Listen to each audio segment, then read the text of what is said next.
सत्ता हस्तांतरण और देश विभाजन की त्रासदी, नरपिशाचों के स्वार्थ की परिणति। इन नरपिशाचों की कूटनीति क्या होती है?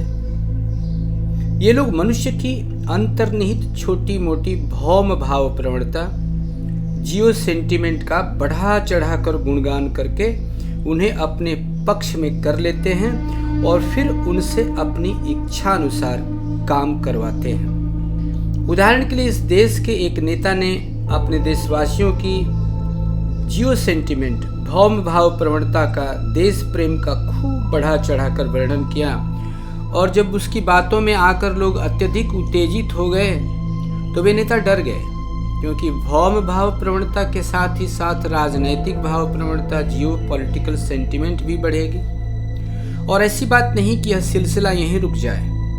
इसके बाद लोगों के मन में अर्थनैतिक भाव प्रवणता का ज्वार भी उफान मारेगा और फिर जनसाधारण राजनैतिक स्वाधीनता के साथ साथ आर्थिक स्वाधीनता प्राप्त करने की बात भी सोच सकता है। यदि ऐसा हुआ तो निजी स्वार्थ में लिप्त राजनेताओं के लिए समस्या खड़ी हो जाएगी।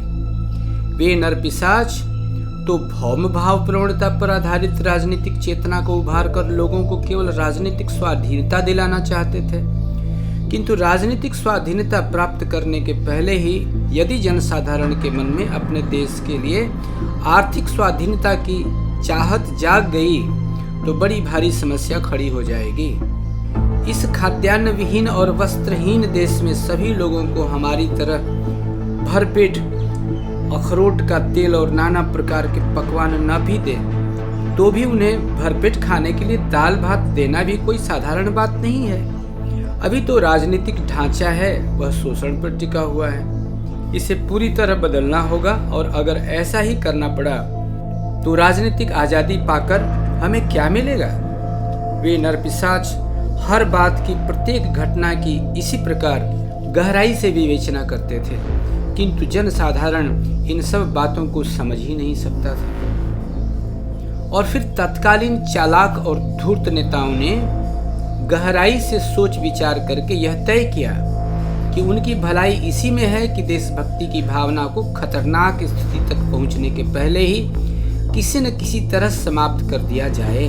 और जिन लोगों से राजनीतिक आज़ादी पाने की बात है उनके साथ मिल बैठकर एक गोपनीय समझौता करके शांतिपूर्ण ढंग से सत्ता का हस्तांतरण करवा लिया जाए, क्योंकि इस तरह सत्ता हस्तांतरण करने से जनसाधारण में देशभक्ति का जो उफान है और जिसके कारण जन आंदोलन हो सकता है उसकी कोई आवश्यकता नहीं रह जाएगी और सत्ता भी हमारे हाथ में आ जाएगी। सत्ता हाथ में आते ही पहले से जो शोषण चक्र और शोषणकारी व्यवस्था चली आ रही है हम उसे वैसा ही रहने देंगे, उसे नहीं बदलेंगे।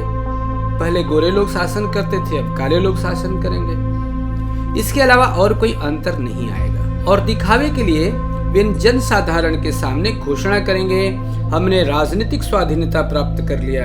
ऐसे कहकर वे लोगों का मुंह बंद कर देंगे, उनकी कोई भी बात नहीं सुनेंगे और कहेंगे नहीं नहीं, इस तरह की बातें मत करो। आज की परिस्थिति में ऐसी बातें अर्थात आर्थिक स्वाधीनता की बातें सोचना भी पाप है।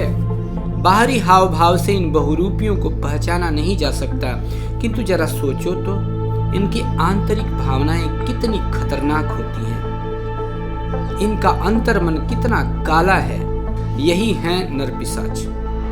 किंतु काल चक्र का यह स्वाभाविक नियम है कि सत्य को सदा के लिए दबाकर छुपाकर नहीं रखा जा सकता। पापियों के मुंह से ही परोक्ष रूप से सच्चाई सामने आ ही जाती है।